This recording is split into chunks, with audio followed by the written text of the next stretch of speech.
नमस्कार, मैं कन्हैया श्रीवास्तव और आप देख रहे हैं एमडीपी न्यूज़ 24। आगे बढ़ने से पहले नजर डालते हैं आज की प्रमुख खबरों पर। अमिताभ बच्चन की सेहत में सुधार, चारों बंगले कंटेनमेंट जोन घोषित, 34 कर्मचारियों का भी हुआ कोरोना टेस्ट। देसी कट्टा और कारतूस के साथ बेटी के ससुराल वालों को धमकाने पहुंचे पिता समेत 6 गिरफ्तार। अन्य राज्यों से झारखंड आने वाले लोगों को पहले जाना पड़ेगा 14 दिनों के लिए सरकारी क्वारंटाइन, उपायुक्त ने दिया आदेश। कालीमंडा रोड में गाड़ी से मोबाइल चोरी कर भागते युवक की हरकत हुई सीसीटीवी कैमरे में कैद। एसडीओ योगेंद्र प्रसाद ने अस्थायी सब्जी मंडी का लिया जायजा। बिन कांवर कैसा सावन, सूना सूना लग रहा सबका मन। आगे देखेंगे एमडीपी न्यूज़ 24 की देवघर से ground report. Deoghar Sarath NH निर्माण की होगी जांच, आएगी टीम। विधानसभा प्रभारी हफीजुल हसन की पहल से पुल पर हो रहे जल जमाव को हटाया गया। लगातार हो रही बारिश से करो प्रखंड में उत्साह के साथ कृषक कर रहे हैं धान रोपाई। भाजपा कार्यकर्ताओं ने बांटे आर्सेनिक L-30 होम्योपैथिक दवा। और अब खबरों को विस्तार से जानने से पहले जानते हैं हम आज की प्रमुख राष्ट्रीय और राजकीय खबर। बॉलीवुड के महानायक अमिताभ बच्चन और उनके बेटे अभिषेक बच्चन कोरोना वायरस से संक्रमित पाए गए हैं। दोनों की रिपोर्ट पॉजिटिव आई है। उन्हें मुंबई के नानावती अस्पताल में भर्ती कराया गया है।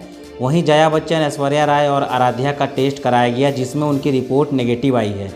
दूसरी तरफ बीएमसी ने प्रतीक्षा, जलसा, जनक और वत्स चारों बंगलों को सील करके सैनिटाइजेशन का काम पूरा कर दिया है। चतरा के लावालौंग थाना क्षेत्र के लमटा पंचायत स्थित नीलांजन नदी के पास एक देसी कट्टा व 2 जिंदा कारतूस के साथ 6 लोगों को गिरफ्तार कर जेल भेज दिया गया।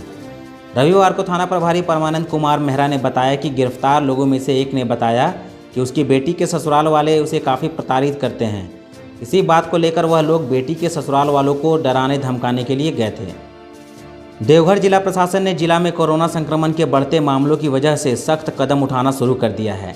इसके तहत झारखंड के बाहर से देवघर आने वाले लोगों को पहले कोरोना टेस्ट कराना होगा। यह नियम नहीं मानने पर संबंधित व्यक्ति को जेल भेजा जाएगा। देवघर डीसी नैंसी सहाय द्वारा जारी पत्र के अनुसार देवघर जिला में बाहर से आने वाले व्यक्तियों को अब अनिवार्य कोरोना जांच कराना ही होगा। साथ ही जांच रिपोर्ट आने तक अनिवार्य रूप से सरकारी क्वारंटाइन में रहना होगा। बाहर से आने वाले व्यक्तियों के लिए निगम क्षेत्र और ग्रामीण क्षेत्रों में अलग अलग कोरोना जाँच केंद्र बनाया गया है। देवघर नगर निगम क्षेत्र आने वाले लोगों के लिए सदर अस्पताल, जबकि सभी प्रखंडों के लिए संबंधित प्रखंड के सामुदायिक स्वास्थ्य केंद्र यानी पीएचसी में कोरोना जांच कराया जाएगा। कोरोना टेस्ट कराने की जिम्मेदारी बाहर से आने वाले लोगों की ही होगी। देश के 24 रेड जोन से आने वाले लोगों को 14 दिनों तक सरकारी क्वारंटाइन, जबकि अन्य जगह से आने वाले लोगों को 14 दिनों तक होम क्वारंटाइन में रहना होगा। बहरहाल डीसी ने स्पष्ट किया है कि अगर किसी ने इस नियम की अवहेलना की तो डिजास्टर मैनेजमेंट एक्ट के तहत एफआईआर लिखाया जाएगा और जेल भी भेज दिया जाएगा।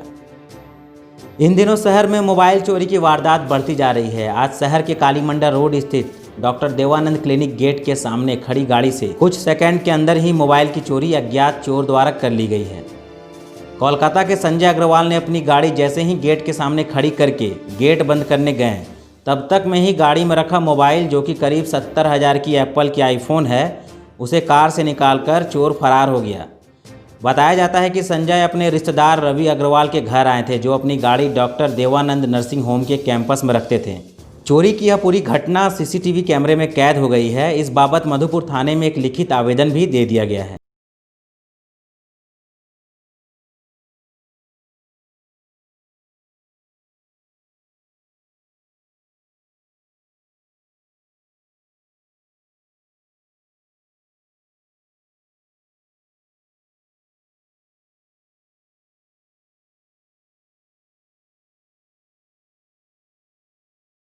अब तक झारखंड में 30 लोगों की मौत हो चुकी है और सैकड़ों पॉजिटिव केस भी मिल चुके हैं। झारखंड में कोरोना बेकाबू होता जा रहा है। ऐसे में जिला प्रशासन सतर्क हो गया है। सुबह खुल रहे बाजार में सामाजिक दूरी का पालन कराने के लिए सख्ती बरती जा रही है।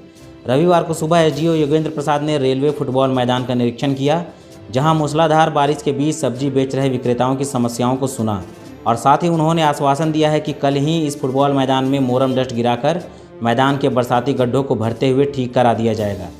साथ ही साथ उन्होंने यह भी कहा कि जो भी सब्जी विक्रेता इस अस्थायी सब्जी मंडी के बजाय बाजार में सब्जी बेच रहे हैं, वह जल्द ही मैदान में ही आकर सब्जियों को बेचें, अन्यथा उन पर कार्रवाई की जाएगी।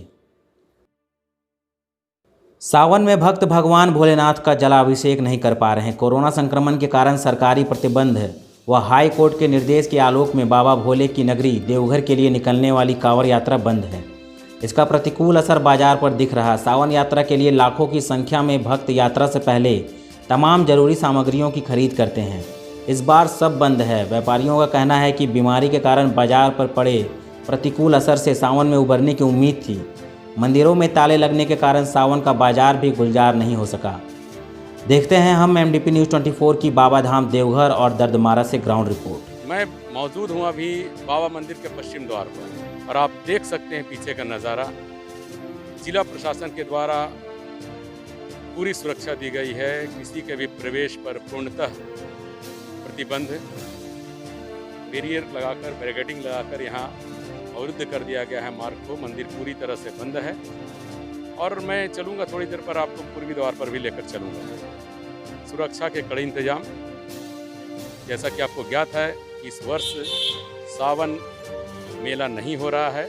सावन मेले पर प्रतिबंध है। कोरोना संक्रमण को लेकर, कोरोना के बढ़ते संक्रमण को लेकर आप देख सकते हैं सुरक्षाकर्मी लगातार मौजूद हैं। 24 घंटे यहाँ पहरेदारी की जा रही है कि कोई भी अनावश्यक रूप से मंदिर में प्रवेश ना कर सके।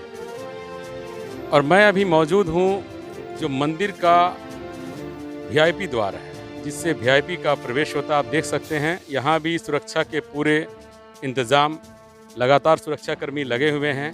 किसी के भी प्रवेश पर पूर्णतः रोक है। और मैं अब मौजूद हूँ मंदिर के मुख्य द्वार, यानी जो पूर्वी द्वार, मुख्य द्वार, सिंह द्वार जिसको बोला जाता है। और आप देख सकते हैं कि सिंह द्वार पर भी पूरी सुरक्षा कड़ी कर दी गई है। जिला प्रशासन के पुलिसकर्मी यहाँ मौजूद हैं और दरवाज़ा पूर्णतः बंद है।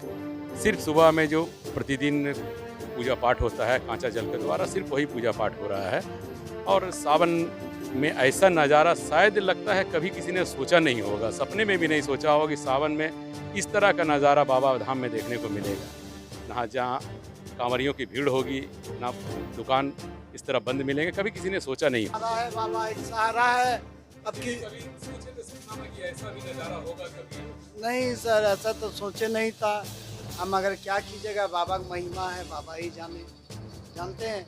इस साल सावन में भरा हुआ रहता है, बोल बम। अब की साल बाबा अकेला है और हर साल जटा छड़ा हुआ रहता है, डमरू बजा हुआ रहता है। ठीक बाबू, जय बाबा बैद्यनाथ, बोल बम। भारी संख्या में पहुंचने वाले श्रद्धालुओं के लिए सामाजिक दूरी बनाए। मधुपुर से गिरिडीह और देवघर से मधुपुर वाया सारठ निर्माणाधीन NH के कार्यों की जांच होगी। इसके लिए जल्द ही NHAI दिल्ली की टीम देवघर आने वाली है। गोड्डा सांसद डॉक्टर निशिकांत दुबे ने पिछले दिनों केंद्रीय सड़क एवं परिवहन मंत्री नितिन गडकरी और NHAI के अधिकारियों के साथ बैठक में सड़क निर्माण की गुणवत्ता पर सवाल उठाते हुए इसकी जाँच का प्रस्ताव दिया था। बैठक में दोनों सड़कों की केंद्रीय एजेंसी से जाँच कराने का निर्णय भी लिया गया था। इसके साथ ही चकाई से खोरी पानन को जोड़ने वाली NH 333 की भी जांच केंद्रीय टीम करेगी। मधुपुर से गिरिडीह और देवघर से मधुपुर वाया सारठ NH के निर्माण के दौरान डाइवर्सन सही ढंग से नहीं बनाए गए। इस कारण देवघर सारठ पथ पर लोगों का चलना तक मुश्किल हो गया है। बरसात की वजह से सड़क कई जगह दलदल में तब्दील हो गई है। केंद्रीय टीम इस सड़क में छोटी पुलिया के निर्माण समेत सड़क इस्तेमाल में की जा रही मटेरियल की भी जाँच करेगी। मधुपुर लहरजोरी मुख्य मार्ग के समीप फागो एवं चिहुटिया के जयंती तथा बागडोरा नदी पर वर्षों पूर्व पुल का निर्माण हुआ था। बरसात के दिनों में सभी पुल पर पानी जमा हो जाता है। JMM मधुपुर विधानसभा प्रभारी हाफिज उल हसन के निर्देश पर महजोरी मुखिया प्रतिनिधि अनावल अंसारी ने बागडोरा नदी से जमा पानी हटवाया। अब राहगीरों को परेशानी का सामना नहीं करना पड़ेगा तथा पुल भी जर्जर होने से बच जाएगा। मधुपुर विधानसभा प्रभारी हाफिजुल हसन के आदेश अनुसार मार्गोमुंडा प्रखंड लहरजोरी रोड पुल नदी के पास पुल में बहुत पानी जमा होने के कारण यात्री को आने जाने में काफ़ी परेशानी होता था। तो हाफिजुल हसन के आदेश अनुसार से इसके लिए लेबर लगाकर पानी जमा हटा दिया। मधुपुर अनुमंडल क्षेत्र अंतर्गत करौ प्रखंड में इन दिनों मानसून की लगातार हो रही बारिश से किसानों के चेहरे खिल उठे हैं। सभी तेजी से खेती करने में जुट गए हैं। वहीं लघु किसानों की बात करें तो अर्थाभाव के कारण उनके चेहरे पर वह खुशी देखने को नहीं मिल रही है। खाद और बीज के महंगे होने के कारण उन्हें महाजनों से ऋण लेकर खेती करना पड़ रहा है। लघु किसानों का कहना है कि सरकार तो हम लोगों के लिए घोषणाएं बहुत करती है, लेकिन वह ज़मीन पर उतरता नहीं। यदि सरकार खेती को मनरेगा से जोड़ दे तो हम लोगों का कुछ भला हो सकता है, क्योंकि अभी तक 2018 के फसल बीमा की भी रकम नहीं मिल पाई है। इस तरह की बहुत सी घोषणा सरकार के द्वारा तो होती है, लेकिन लंबित रह जाती है, जिससे अब उनके लिए खेती करना संभव नहीं हो पा रहा और वह कर्ज के भार से दिनों दिन दबते चले जा रहे हैं। अब के बरस तुझे धरती की रानी कर देंगे। अब के बरस तुझे धरती की रानी कर देंगे। अब के बरस तेरी प्यासों में पानी भर देंगे। अब के बरस। और आज के लिए बस इतना ही। यदि आप इस खबर को YouTube पे देख रहे हैं तो सब्सक्राइब जरूर करें, बेल आइकन को दबाना ना भूलें ताकि सबसे पहले सभी खबरें आप तक पहुँचे। यदि इस न्यूज़ को आप फेसबुक पर देख रहे हैं तो शेयर जरूर करें और अधिक से अधिक लोगों तक इस खबर को पहुँचाएँ। तो मिलेंगे आपसे अगली बार, तब तक के लिए आप सभी को हमारा नमस्कार।